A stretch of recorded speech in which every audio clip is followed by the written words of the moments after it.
రంజాన్ ప్రాముఖ్యత, సిగ్నిఫికెన్స్. ఖురాన్ అవతరణ. ఇస్లాం మత గ్రంథమైన దివ్య ఖురాన్ ఈ మాసంలోనే మొట్టమొదటగా భూమిపైకి అవతరించిందని నమ్ముతారు. క్రమశిక్షణ, దాతృత్వం. ఈ నెల కేవలం ఉపవాసానికే కాదు, మనిషిలోని క్రమశిక్షణను, సహనాన్ని మరియు దాతృత్వాన్ని పెంపొందించడానికి ఉద్దేశించబడింది. Fasting rules. రోజా, సెహర్, సూర్యోదయానికి ముందే భోజనం చేసి ఉపవాసాన్ని ప్రారంభించడం. ఇఫ్తార్, సూర్యాస్తమయం తర్వాత ఖర్జూరం లేదా నీటితో ఉపవాసాన్ని విరమించడం. నియమాలు. ఉపవాసం ఉన్న సమయంలో అన్నపానీయాలు తీసుకోకూడదు. కేవలం శారీరక ఉపవాసమే కాదు, చెడు మాటలు అనకూడదు, చెడు పనులు చేయకూడదు. దాన ధర్మాలు, చారిటీ. జకాత్. ప్రతి ముస్లిం తన సంపాదనలో కొంత భాగాన్ని, సుమారు 2.5% పేదలకు దానంగా ఇవ్వాలి. ఫితర, పండుగ నమాజుకు వెళ్లే ముందే పేదలకు ఇచ్చే ప్రత్యేక దానం. దీనివల్ల పేదలు కూడా పండుగను సంతోషంగా జరుపుకోగలుగుతారు. ఆధ్యాత్మిక విభాగం. అష్రాస్. రంజాన్ మాసాన్ని 3 భాగాలుగా విభజిస్తారు. మొదటి 10 రోజులు రహ్మత్, అల్లాహ్ కరుణ కురిసే కాలం. రెండో 10 రోజులు మగ్ఫిరత్, పాప క్షమాపణలు పొందే కాలం.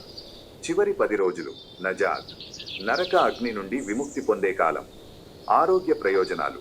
వైద్యపరంగా కూడా ఈ ఉపవాసాల వల్ల జీర్ణక్రియ మెరుగుపడటం, శరీరంలోని విషతుల్యాలు, టాక్సిన్స్ తొలగిపోవడం వంటి లాభాలున్నాయి. 1. రంజాన్ విశిష్టత. ఖురాన్ మరియు హదీసుల వెలుగులో. ఈ అంశంపై వ్యాసాలు సాధారణంగా ఈ మాసం యొక్క ఆశీర్వాదాలను వివరిస్తాయి. ఖురాన్ అవతరణ.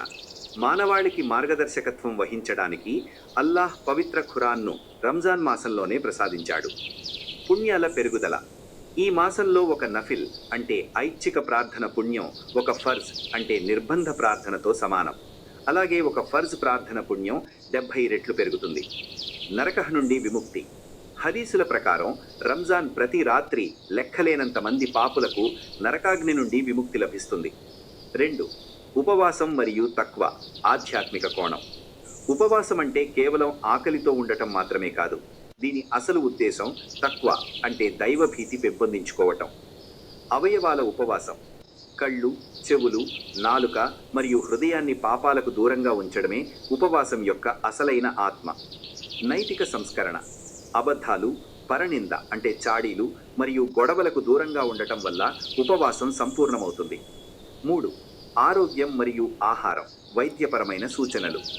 ఉపవాసం సమయంలో ఆరోగ్యాన్ని కాపాడుకోవడానికి సాధారణంగా ఇచ్చే సూచనలు.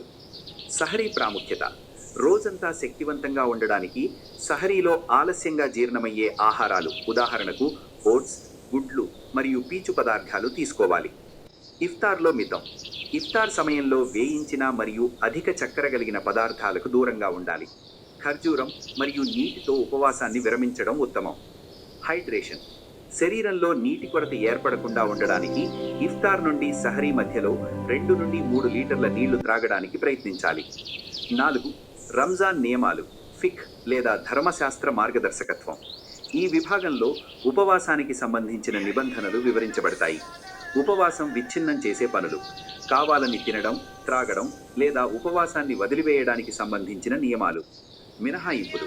అనారోగ్యంతో ఉన్నవారు, ప్రయాణికులు, గర్భిణీ స్త్రీలు మరియు వృద్ధులకు ఉపవాసం నుండి ఉన్న మినహాయింపులు మరియు దానికి బదులుగా ఇచ్చే ఫిద్యా అంటే పరిహారం వివరాలు. జకాత్ మరియు సదకా. రంజాన్ మాసంలో జకాత్ చెల్లించడం మరియు సదకా ఏ ఫితర్ అంటే దాన